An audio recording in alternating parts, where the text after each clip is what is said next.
And a good afternoon, everyone. Welcome to Issues and Attitudes. My name is Jeff Owens, Interim General Manager at WEIU TV and Radio. My guest today is brand new EIU men's basketball coach Marty Simmons. Welcome, Coach Simmons. Thank you. It's great to be here. It's great to meet you. I know about you, but never got to meet you in person until today. I appreciate you coming in on this Monday. We're going to talk some hoops today about EIU Panther basketball and kind of where we're at. So where are we at right now? How are things going over there for EIU basketball? Really well.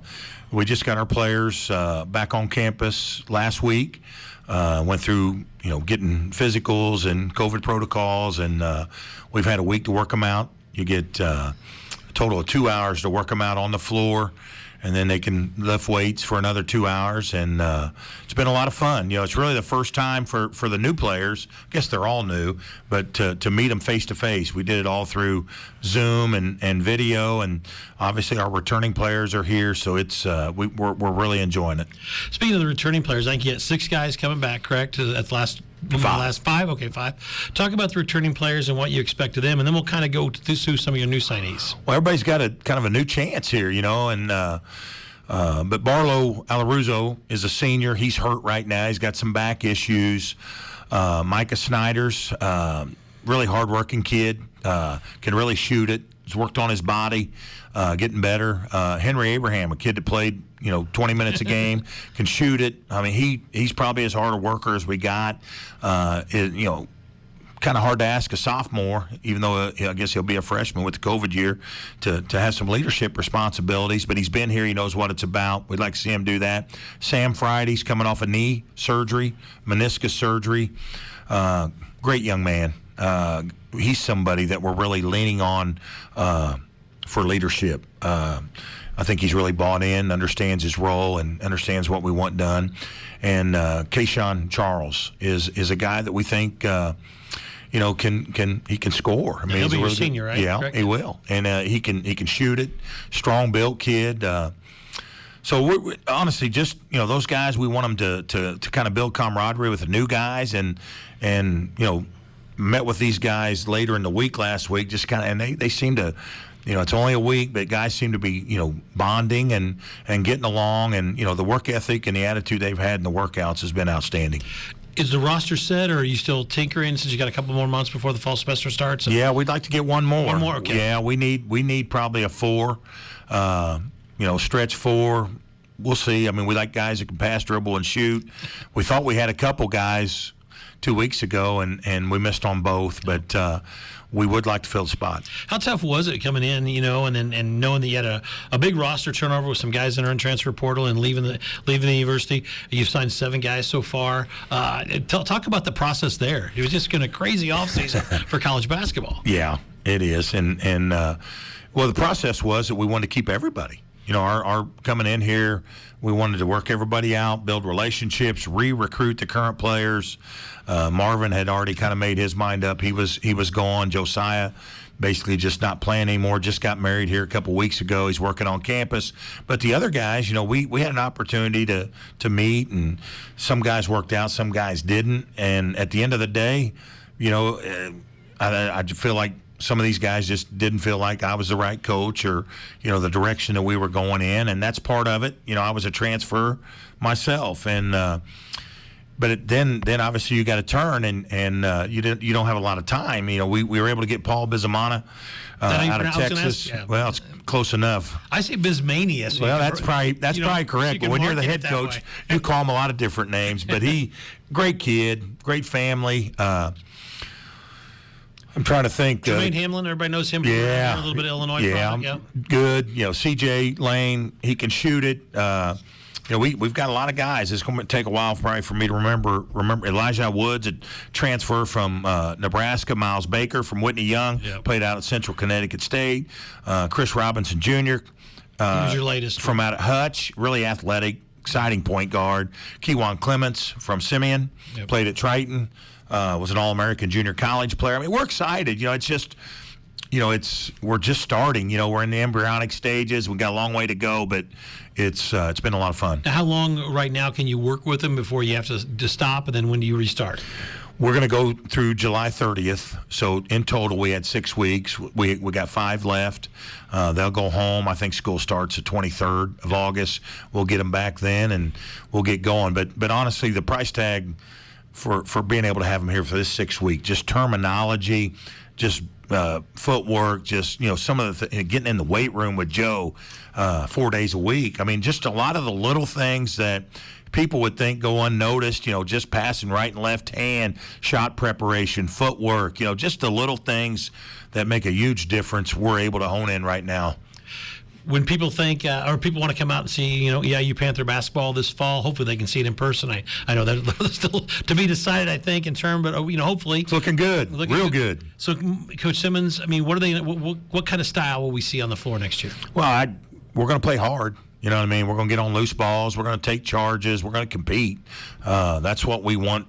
Kind of our motto to be. We're going to, we're not going to get out competed, but we want to play smart. Want to be a team that doesn't beat itself. We want to play with pace, but not kicking it out of the gym and throwing it out. Play with some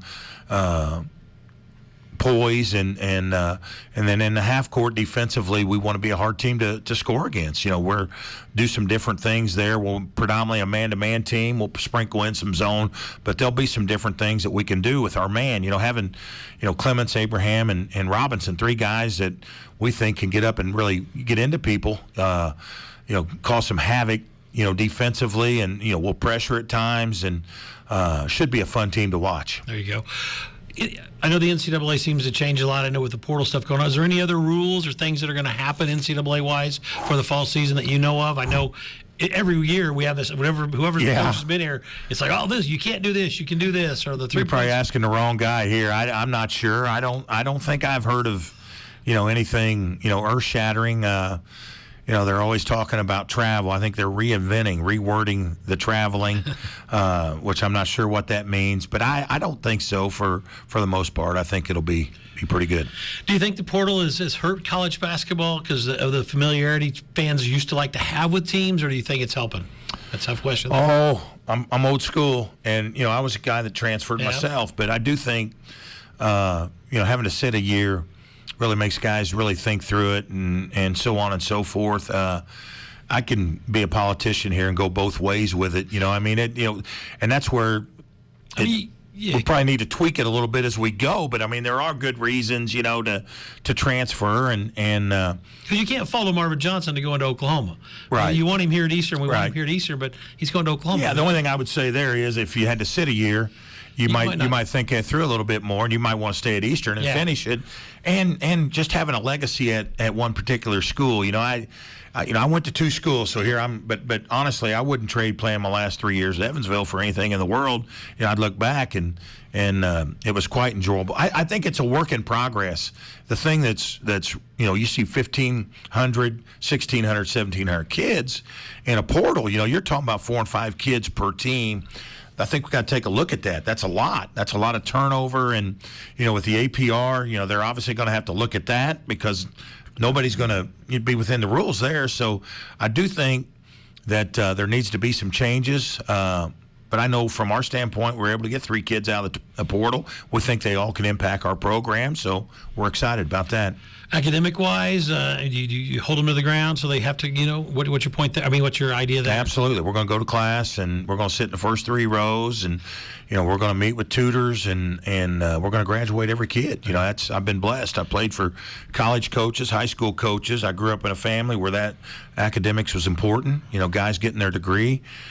We've graduated every kid that's finished our program, every place that we've been. And a lot of that is the kids, the families. You're recruiting the right kids that want degrees, that understand that that's important. Then obviously our staff, it's got to be important to them as well. But I think any time that it is important to the head coach, it kind of trickles, through your program. When you're sitting down with a recruit, how do you start the conversation? If you like a guy, can you take us through a little bit of that? I love the background stuff. Well, it depends on what kind of a player he is. We've got a background coaching bigs, guards. We had a guy lead the league in scoring in MVC for 6 straight years. It kind of depends, but we're going to fit whatever skill, whatever talent level they have with hopefully somebody that we've had in the past that has been really good buying into our system. We really want to show them how they fit, where they can have a visualization, not just with playing, but like you said, the academic piece.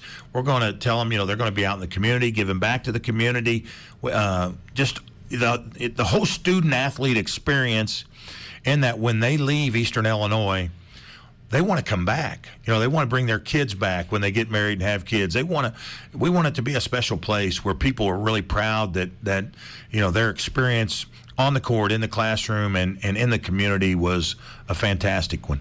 On the same question, like to area high school basketball coaches, when you start reaching out to them and talking to them, what kind of things will you be telling them that you look for in basketball players? Well, these things that we're talking about right now. I mean, we want local kids. I mean, we've already talked to a lot of the local high schools, and we're looking at a lot of local kids.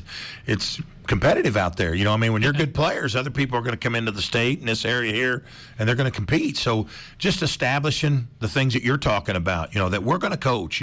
Player development is at the top of the list for us. We're going to coach guys, whether it's on the floor individually, whether it's in the office watching video, whether it's watching video of former players, NBA guys.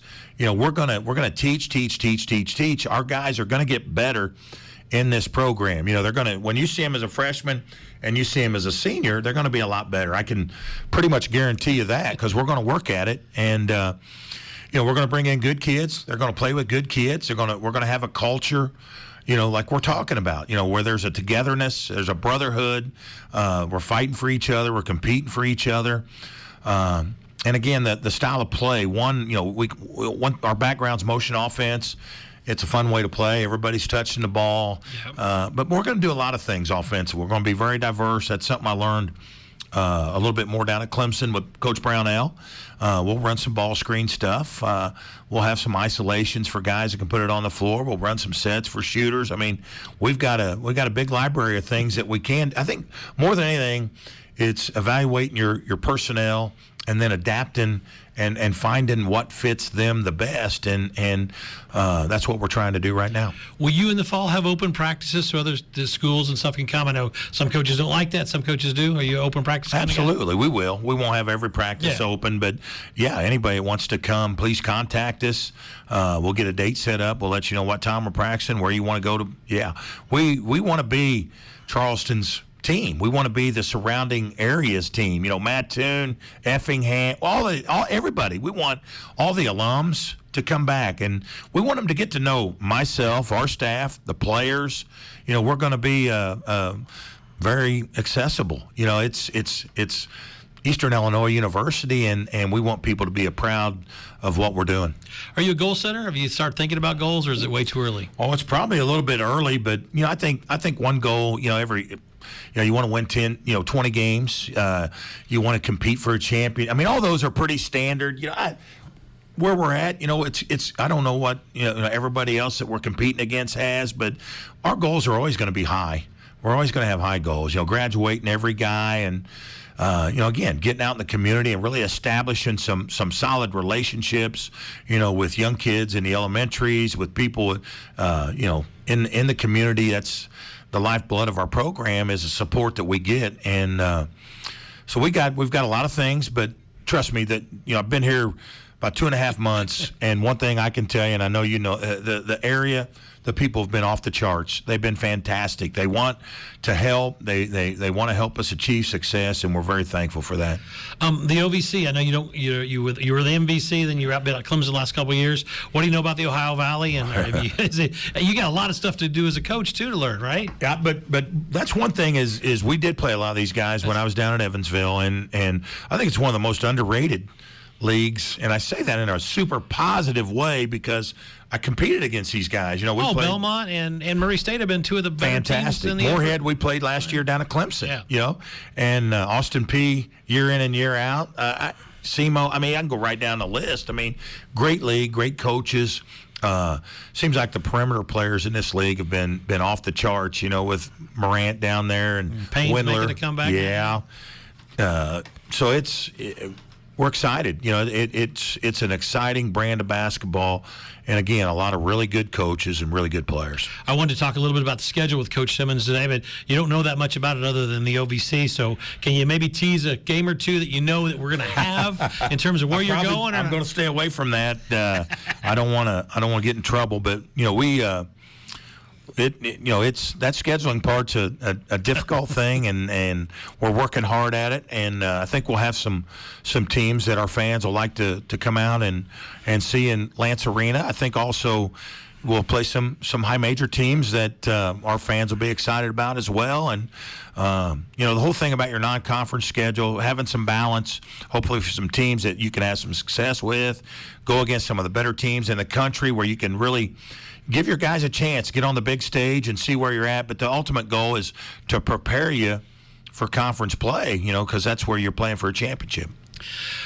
You got recruited by Bobby Knight. Not a lot of people can say that. That's and you played for him for a year. Can you tell it? 2 years. 2 years. Okay, 2 years. Yeah. Can you give us a Bobby Knight story, and I don't care about the game stuff as much as the recruiting and when Bobby Knight walks into your house, how it felt. I mean, that's got to be kind of cool for a high school kid. He's got probably the best presence of any person I've ever been around. When he walks into a room, man, the hair stands up on your neck. I mean, it's a fact. He came in for an unofficial visit at my house in Lawrenceville. Coach Felling was there. My family was there. Coach Cruz was there. And we found out prior to the visit that he liked pie. And my mom made about 5 or 6 different kinds of pie. I think he had a piece of every one of them. And the thing I'll say about Coach Knight is everybody has this perception of him, big. And he can be, he really can. Now, he goes into a visit and he charms your pants off. So it's almost like a double euphoria effect. Like, wow, this guy, he's a really good guy. I mean, he has that side to him. And from a coaching standpoint, obviously he was ahead of his time as far as preparation and things like that. Very good coach. And then Coach Felling, your high school coach, talk about him and what he means to you and what he still means. I know you just saw him recently, so talk about Coach Felling. I love Coach Felling.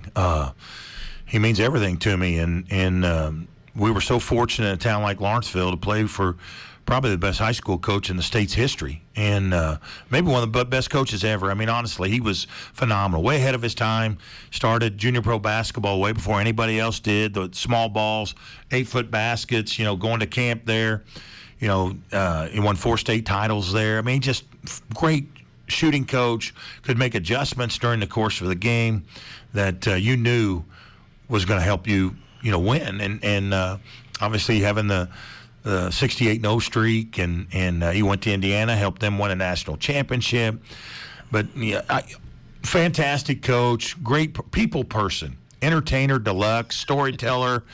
Heart would fill up this whole room. And I get teary-eyed talking about him because he just he means everything to me, and I'm super thankful that I had the opportunity to play for him. When you knew the Eastern job was open and you thought, did those memories come back about Lance Jim? 1,000%. He told us, I can remember sitting in Assembly Hall, is what it was called back then. We were in Illinois' locker room after we won it in '82. Doug Novsak, who's on our staff, was a senior on that team and a phenomenal player, and he does a phenomenal job for us. And, we had won. We were excited, celebrating, and Felling came in there and said, hey, I know we're losing some good players, but we got a great nucleus coming back. We got a chance to maybe do something you can tell your family about, your kids, your grandkids. We can break this Quincy's record at 65. And, it just wham, it just hits you. And now that you look back, you remember those words. They echo it. And some of our greatest memories were in Lance. We played in the Christmas tournament up here. Uwe and Effingham beat us when I was a sophomore. We won 2 super sectionals. We set the record up here, tied the record at 65, beating Madison our senior year. But the people in Charleston and the way they ran that tournament and the way they treated not only Lawrenceville, but every team there. I mean, it was the best, in my opinion, best Christmas tournament in the state. And there's a lot of good ones, but it was lifetime memories that, a lot of kids from Lawrenceville went to Eastern. My brother graduated from Eastern, and when we came up here, they all came to the games. Lance was sold out. I mean, the atmosphere was fantastic. a lot of great memories. There you go. Let's talk about a little bit about Lawrenceville. And I know the answer because you told me it's a really neat story about your family that if you want to share, you can. But I was going to ask, do you get back to Lawrenceville that much? You had a great answer. Well, now that I'm closer, I can. But in the past part of your career, did you get home as much? Not a lot. Obviously, at Evansville, I did. My parents came to every home game. But I probably didn't get back to Lawrenceville as much as they did come to Evansville. Obviously, at Clemson, not very much. Now that I've been back here to Eastern, my father passed in October, and I've been trying to go home, thank you, about once a week, and take my mom out to dinner. My wife is taking care of my daughter down in Evansville, and we'd meet halfway, and that part was pretty good.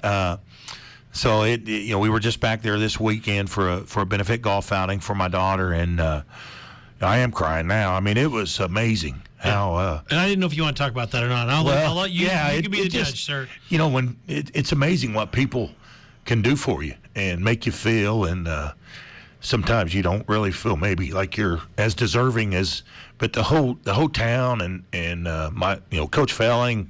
Jay Scheidler, the bomber, was back there, brought a 78 national championship ball signed by all his teammates, donated it. But for them to come out and show the support for our family and my daughter Brittany was very, very special. Yeah, and I didn't know about that before the show, and so I didn't know when to touch on it, but I thought it deserved maybe a little attention just because of the people that showed the love for you.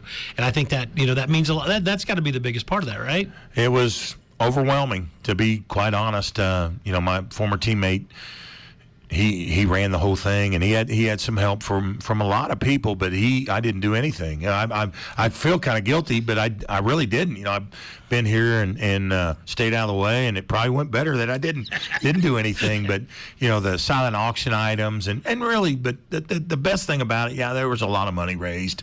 But just seeing people and hugging people and shaking hands and which we haven't got a lot to do that last year. Just phenomenal, the feeling.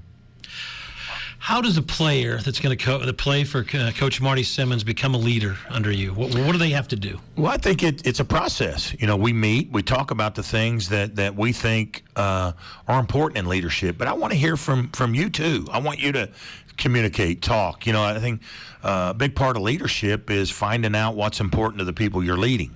Being on time and all those things are really important to me. I'm an old school guy, leading, by example. But I think as much as anything, your willingness to help the people you're with. It's amazing how guys that are more concerned about their teammate or the people they're helping, success follows them. That's a huge thing. Or taking a guy that's struggling and take him out to lunch. Spend some quality time. Tell him you got his back. You're there. I've been through. There's just a lot of things that I think go into being a good leader. I think it's a work in progress thing that. Having a relationship with guys that you think can fill those shoes is vital to the success of any program. And on the flip side of that, are there leaders that don't talk but they do it by example in practice and on the court? Absolutely. We had at Evansville we had guys that were rah guys that get in your face and that was fantastic. And then you had guys. My son he was what we're talking about, first there, last to leave. Really smart, knew everything. And Drew Smith, kid that went to Missouri and was first team All-League, same thing. They didn't say a lot, but boy, oh boy, their game and the way they approached film sessions, weight training, conditioning, the thing, they led like you're talking about. They led by example. So no, I think there is no one way to be a leader, and you can learn from different leaders and the different ways that they lead, and I think finding your own niche, your own personal way of doing it can be the best way. Let's talk about your coaching staff. I know Doug's on the staff. Talk about the rest of the guys. Yeah, Justin Walker is a young man. He's from the Chicago area. He had been on the staff with Barry Henson down at Southern Illinois. He was a high school coach up in Bloomington. Got a good background in recruiting. Had tons of really good references, and he's off to a great start. Young guy that is ton of energy and really knowledgeable, loves the recruiting aspect part. I think he'll be great. Quinn Peterson is was on Conzo Martin's staff. He had been a high school coach up at the Walter Payton Prep School in Chicago.